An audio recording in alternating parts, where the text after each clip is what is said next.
അങ്ങ് പുറം നാട്ടിൽ നിന്ന് വരെ നമുക്ക് വേസ്റ്റ് മെറ്റീരിയൽസാണ് കൊണ്ടുതരുന്നത്. അപ്പോൾ എൻ്റെ ഫ്രണ്ടിൻ്റെ കാക്കു വന്നപ്പോൾ കുറേ പിസ്ത കൊണ്ടുവന്നിട്ടുണ്ടായിരുന്നു. നമ്മൾ നോർമലി കുറച്ച് സാധനങ്ങളൊക്കെ കൊണ്ടുവരുമല്ലോ. അപ്പോൾ അങ്ങനെ കൊണ്ടുവന്നപ്പോൾ അവൾ എനിക്ക് കൊണ്ടു തന്നത് ഈ ഒരു സംഭവമായിരുന്നു, പിസ്ത ഷെൽസാണ് കേട്ടോ. ഹോസ്റ്റലിലേക്ക് കഴിക്കാനായിട്ടും കൊണ്ടു തന്നിട്ടുണ്ടായിരുന്നു. പക്ഷേ കഴിക്കാൻ കിട്ടിയതിനേലും കൂടുതൽ എനിക്ക് പിസ്ത ഷെൽസാണ് കിട്ടിയിട്ടുണ്ടായിരുന്നത്. എല്ലാവരും തന്നു. അതുപോലെ അവൾ വീട്ടിൽ വെച്ച് കഴിച്ചതും കൂടി കൊണ്ടു തന്നിട്ടുണ്ടായിരുന്നു.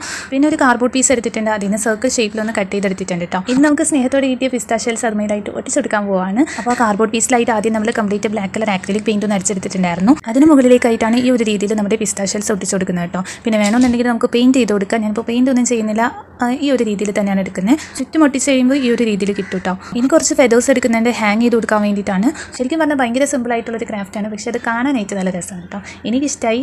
നിങ്ങൾക്ക് ഇഷ്ടമായില്ലേ എന്നുള്ളത് നിങ്ങൾ എന്തായാലും കമൻറ്റ് ചെയ്ത് പറയാം. അപ്പോൾ വൂളൻ ത്രെഡിലായിട്ട് 3 ഫെദേഴ്സ് നമ്മൾ ഒട്ടിച്ചെടുത്തിട്ടുണ്ടായി. അത് ഇതുപോലെ ഇതിൻ്റെ ബാക്കിലേക്കായിട്ടൊന്ന് ഒട്ടിച്ച് കൊടുക്കുകയാണ്. പിന്നെ ഹാങ് ചെയ്ത് കൊടുക്കാൻ വേണ്ടിയിട്ട് ഒരു ത്രെഡ് കൂടി ഒട്ടിച്ചെടുക്കുന്നുണ്ട്. അപ്പോൾ അത്രയേ ഉള്ളൂ പരിപാടി. നിങ്ങൾക്ക് ഇഷ്ടമായിട്ടുണ്ടെങ്കിൽ ലൈക്ക് ചെയ്യുക, ഷെയർ ചെയ്യുക. Thank you for watching.